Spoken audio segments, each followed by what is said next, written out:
I'm going to talk this evening more quietly about Sangha. I've been thinking about Sangha for many months now, actually. And the title of this talk is We've All Got Work to Do That Only We Can Do, and we can't do it alone. How do we do that? In Buddhism, one of our commitments is to take refuge in the three jewels. We take refuge in the Buddha, in the Dharma, and in Sangha. When I think of the word refuge, I think of finding a solitary cave or a deserted beach for a long walk. I also really love redwoods, so I could just spend some time in a redwood forest, and that's refuge to me. Imagine my disappointment when I learned that that's not what they were talking about.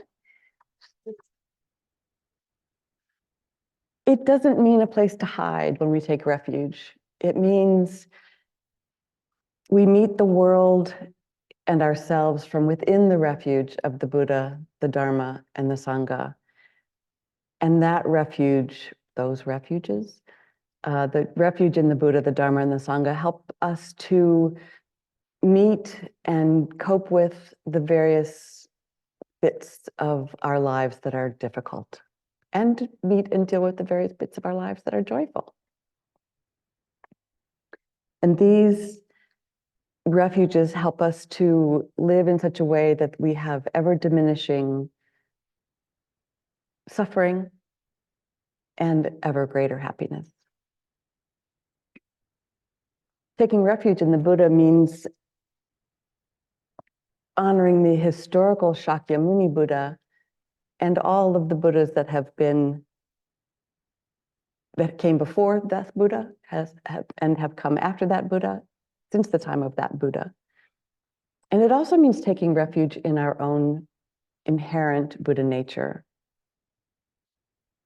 The jewel of the Dharma refers to the formal teachings of the Buddha, and the Dharma includes those foundational teachings such as the 10 paramis or perfections, the Four Noble Truths, the Eightfold Path. The Buddha had a lot of lists. They all have numbers. There are lots of them. And it also includes the practice of mindfulness.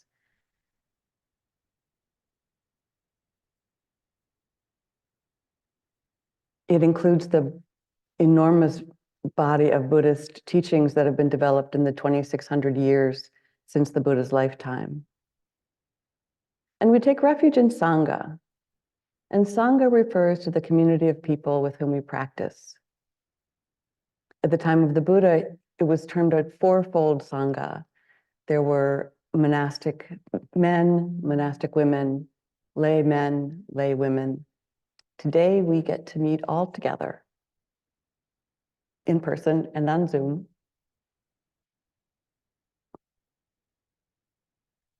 Together, Sangha can also mean a KM group, a Kalyana Mitta group, a group of spiritual friends who study together. We each may enjoy more than one Sangha. IMCC is one. IMCC holds others. We have our, I have to remember the name of it. Expanding Light Sangha. Used to be the Young Adult Sangha, now it's the Expanding Light Sangha. We have racial affinity groups. We have other KM groups, Kalyana Mitta groups. We have a noon Sangha. And some of us are in many others. So how do we take refuge in the Sangha, and why? There's a well-known story often quoted in Buddhist scriptures on spiritual friendship. Many of you have heard this story and know it well. Ananda, the Buddha's closest disciple, came to the Buddha in the flush of a new understanding. Lord, he said, I think that half of the holy life is spiritual friendship, association with the lovely. And the Buddha replied, that's not so. Say not so, Ananda. It is not half of the holy life. It is the whole of the holy life. The entire holy life is friendship. association with the lovely. Honestly, this story has always confused me. I have not understood this really ever. So I decided I should teach about it. And then because I associate with some lovely teachers, one of them offered this text from Ajahn Amaro. He says, now the Pali word for friendship with the lovely is kalyanamita. Kalyana means lovely or beautiful, and mita means friend. So it's often translated as association or affiliation with the lovely, and this lovely has a capital L. And lovely is an epithet for ultimate reality or the unconditioned. Ajahn Amaro continues, it is interesting that for years I always used to quote it as spiritual friendship is the whole of the holy life. But the Buddha was making a play on words. He was also saying that it is not just having spiritual friends that is the whole of the holy life, but our affiliation, our intimacy with the lovely, with the ultimate truth. Those are in capital letters, lovely and ultimate truth. These two support each other. Our like-minded companions and associates in spiritual life support our effort, but it is actually our ability to awaken to that which is truly lovely, to the wonderful, to ultimate reality, that is, in its own way, the very fire of our spiritual life. Well, that makes more sense and is actually pretty compelling to me. I did have to read it more than once, I'll confess, to really understand the play on words. So I'm going to give you another bit of it. The reprise. The entire holy life is friendship, association with the lovely. Lovely has a capital L. Lovely with a capital L is an epithet for, or a nickname for ultimate reality or the unconditioned. The entire holy life is kalyanamita, or friendship with the lovely. Friendship with ultimate reality or the unconditioned. So there's that. It makes so much more sense to me now. And here we are, spiritual friends, practicing and learning together in community. Now, anyone who's been part of a community before, including perhaps a family, knows that communities are sometimes challenging to be parts of. And sometimes community sounds better than it actually feels. Communities are complicated, difficult. They're made up of people. And that pretty much explains their complications and their difficulties. Gil Fronsdal talks about 6 principles that create love and respect in community. First 3, 1, 2, and 3, are acts of loving kindness, words of loving kindness, and thoughts of loving kindness or goodwill. Number 4 is sharing what you have with community, giving without expectation, cookies, donations when possible, participation in the Sangha as we're able. Number 5 is living an ethical life. Don't harm others. And 6, living in a way that is conducive to the path of liberation. We can see that applying these principles creates a space of non-judgment, a place where we are accepted, a place that feels safe. It sounds like a refuge. And let's be honest, we're still a bunch of people. It's not always easy, and it's not without the occasional struggle. It's been said that a Sangha is like a bunch of potatoes in a big bucket of water. We slosh around and bump into each other often enough, and we get each other clean.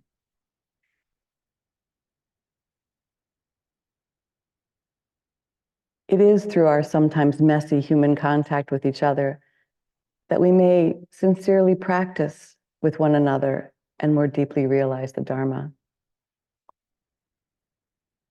A few months ago, Anna Van Hoy gave a talk entitled, "Why Do We Gather?"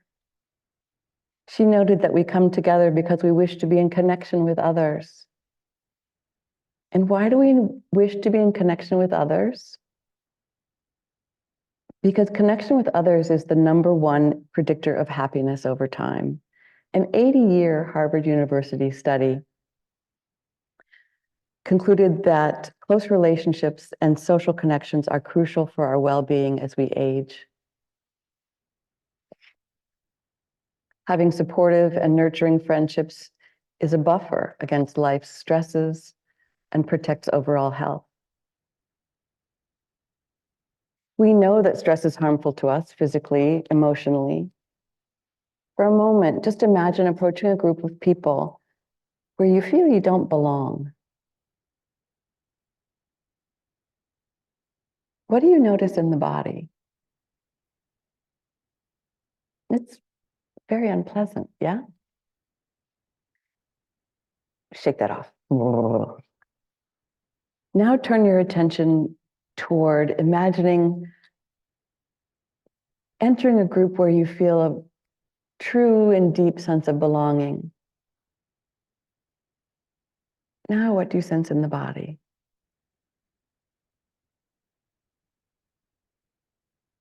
The breath? Any changes, any differences? Even in this very quick thought experiment, I bet we each felt some sensation that was different, belonging and not belonging. Would anyone like to share what you noticed? Felt cold and warm and warm. I've lost the microphone. Oh, thank you. Thank you, Sharon.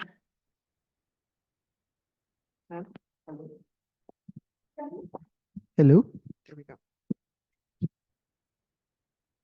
I get to say it again. I said I felt cold when I didn't belong and warm when I did belong. Else? Anyone on Zoom? Yes. Behind you, Anna. Thank you.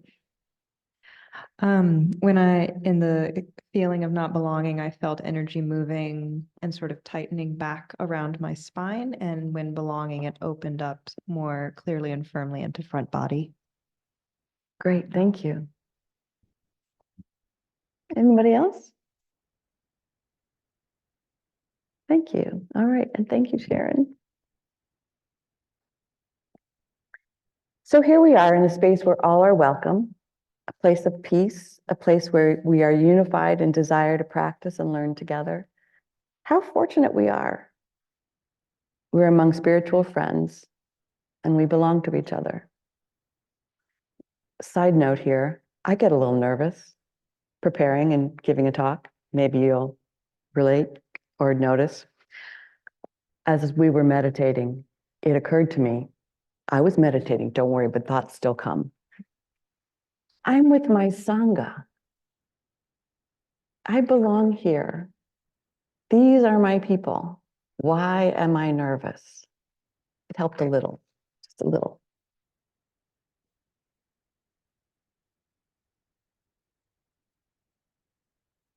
So what are some of the characteristics of a friend? How does a friend help us feel that we belong? Reflect for a moment on the good fortune of having good friends. Bringing to mind one good friend, let your heart be uplifted by recollecting this good friend.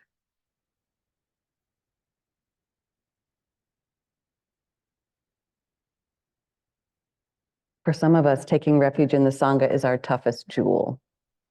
We may have had past experiences with community that have been difficult, anxious, maybe even traumatic. Belonging may not be particularly comfortable. One of my teachers, Koshin Paley Ellison, tells a story about watching his little kitten bump up against something and then recoil, jump back, this tiny little, and then slowly creeps back in with some curiosity. What was that? Some of us might be more likely to recoil and turn away and just keep going. maybe we don't feel like attending in person some Tuesday night. Or we don't want to have our camera on when we're on Zoom. Or maybe we duck out at the first mention of breakout rooms. I will confess that I have done each of these things at one time or another. And sometimes those decisions are really important decisions for self-care, and they're absolutely fine to make. But maybe we could be more like a kitten and creep back in with some curiosity. Look a little more deeply at the notion of Sangha. What is a Sangha if we're not here? What is my Sangha if I'm not here? What if we look at our presence through the eyes of friendship? How is our Sangha affected by our absence?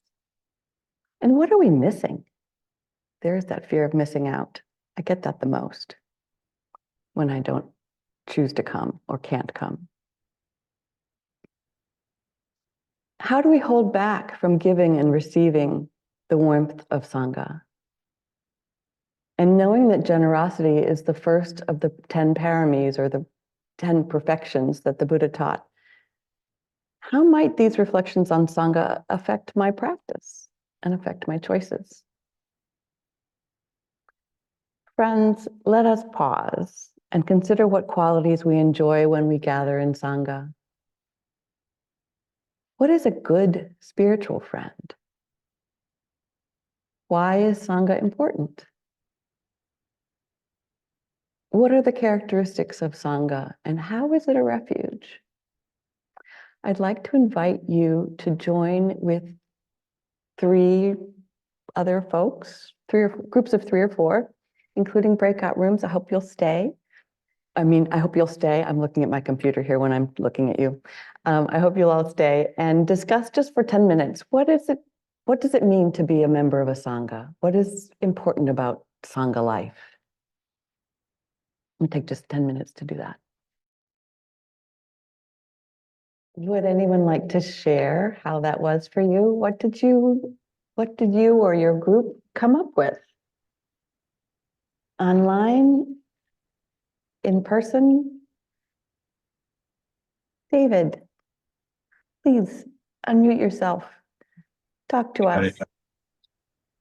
I think we all agreed that the Sangha was a great way to get reassurance that we're all struggling a bit, and we all have some of the same setbacks, but that it's great to know other people are on that same path and searching and striving. And for me, it's particularly great to get the wisdom of so many other people in the group. That, there's people in practicing longer, and also people just have different perspectives. Great. Thank you, David. Yeah, there's a lot of wisdom in our Sangha, isn't there? And life is hard. Anyone else?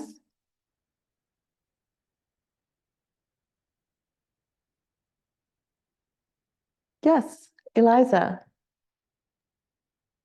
Well, I'm just aware how much I miss seeing people in person now that I'm in Massachusetts.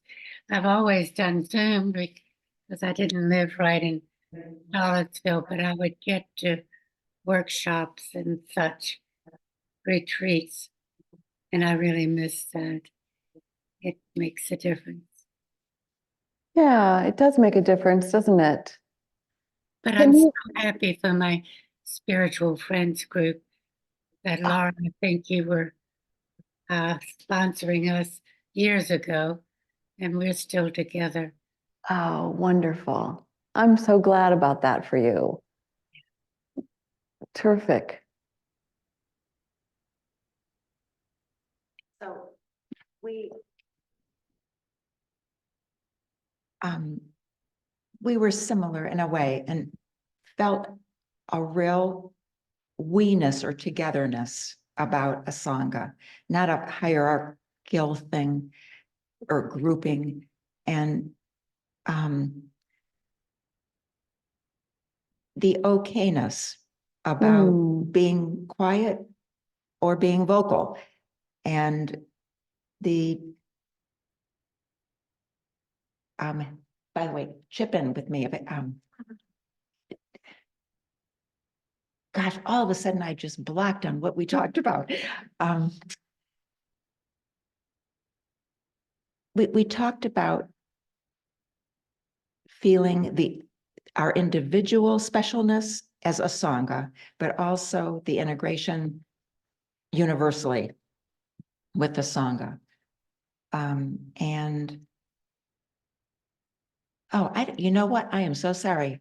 There's all these things that I'm just blacking on. Can either of you just think of just an example of what we talked about? I think one thing that you were just alluding to was just the sense of Sangha being all Sanghas in history and in past and teachers and everything. That's beautiful. Also, a carryover into our lives.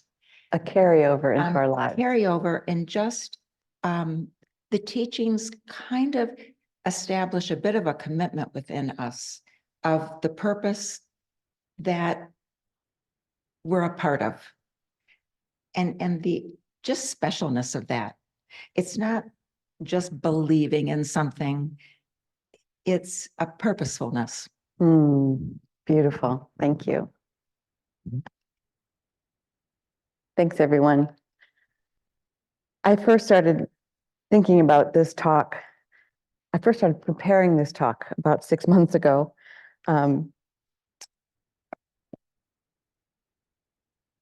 When I was gathering with another one of my Sanghas. Almost a year ago, I graduated from the New York Zen Center's Foundations in Contemplative Care course, which was a year-long course that spent a lot of our time focusing on the precepts and how to use the precepts at the bedside. And this Sangha became a very close-knit group, even though most of us were attending on Zoom. It was a year long, and several people met in person in New York, and many more of us met online. When we gathered for our graduation retreat at Garrison Retreat Center in upstate New York, it was like a homecoming. I didn't realize that all of these people that I had known online would feel so cohesive, that it would feel so much like coming home to my people. There was this immediate sense of belonging. At this retreat for our final projects, we were each required to present something that showed what the course had meant to us, our biggest takeaways were from the course. And for my presentation, I offered a performance art piece that was very personal and very vulnerable. It was terrifying. It's what it was. It was terrifying. And in our own way, each one of us did this. Each person gave a presentation that was very personal, very vulnerable, and really moving. And it was a testament to the safety and comfort we felt with each other. So several months later, I returned to Garrison for another retreat at Garrison with a different group of people from the New York Zen Center. Some were from my original Sangha cohort, and many others were new. And when I met up with one of the people from our contemplative care course, they said something that was very humorous to them, but not so much to me, about my presentation. And I was really taken aback. So much so that when we finished the conversation, I didn't remember who it was that had said this to me. And later, when I saw them, I remembered who it was, and I pulled them aside for a quiet word and said what I needed to say, that made me really uncomfortable. I don't think. And in moments, it was over. They completely understood what my problem was with what they'd said. And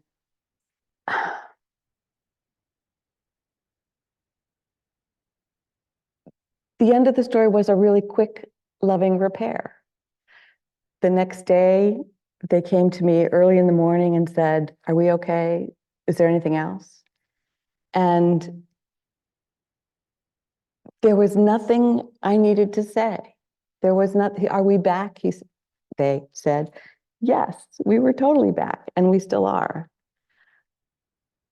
For me, that was really life-changing. I am the kitten that bonks up against something unpleasant and, okay, that's all for me. I'll go now. And because this Sangha was something I really cherished, and this relationship was something I really cherished, I screwed up my courage and had a difficult conversation that went really, really well. And that too is a benefit of Sangha. When we cherish each other enough, and I heard some mention of this in the room, when we cherish each other enough, we can help each other. As part of a mindful of race group or racial affinity group, I had some people helping me when I said something that was unskillful. It's what we do. It's how we help each other. I think that's one of the greatest gifts of Sangha. Mark Nepo says, when we hesitate in being direct, we unknowingly slip something on, some added layer of protection that keeps us from feeling the world. And often that thin covering is the beginning of a loneliness, which is, if not put down, diminishes our chances for joy. Sangha. It's where the rubber meets the road.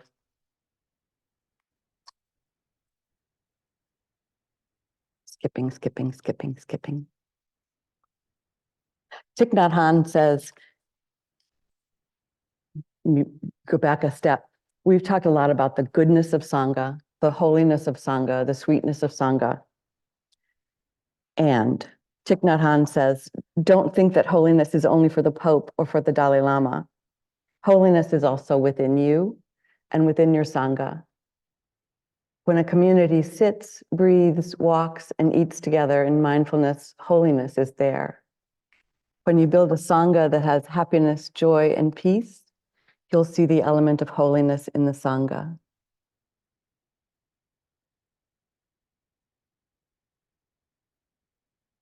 Here's a name I'm going to mispronounce because I looked and looked and I couldn't find a way to pronounce it. So if anyone knows, please feel free to correct me. King Prasanajit. There we go. A close friend and disciple of the Buddha told the Lord, when I look at the Sangha, I have faith in the Buddha and the Dharma. Looking at the monks and nuns who were calm, peaceful, joyful, and free, who walked, stood, and sat in mindfulness, he saw the Buddha and the Dharma in them. Dharma and Sangha are the doors through which we enter the heart of the Buddha. One day the Buddha went with Ananda to a monastery in Koshala. All the monks had gone out on alms rounds except one monk who had dysentery. He was lying exhausted, his robes and bedding covered in filth. When the Buddha saw this, he asked, "Where have all the other monks gone? Why is no one looking after you?" And the unwell monk replied, "Lord, all my brothers have gone out on alms round.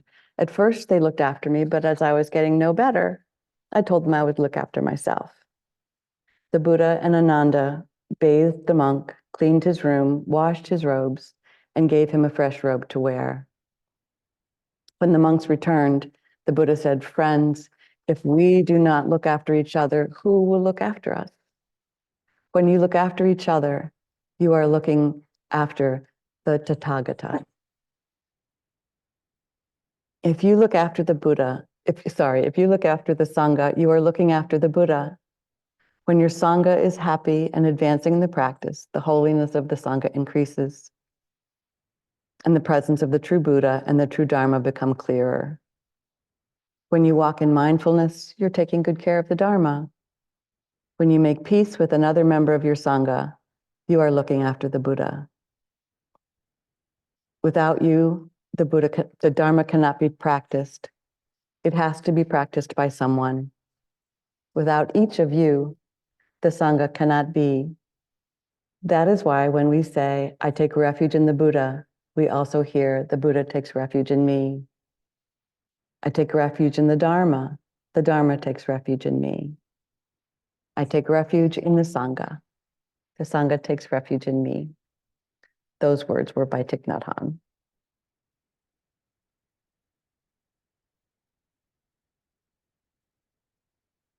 And finally, friendship openly persuades our minds to do the right thing and secretly convinces our hearts to become the right person. Thank you for being here. Thank you for your attention. Thank you for your practice. Thank you for being my Sangha.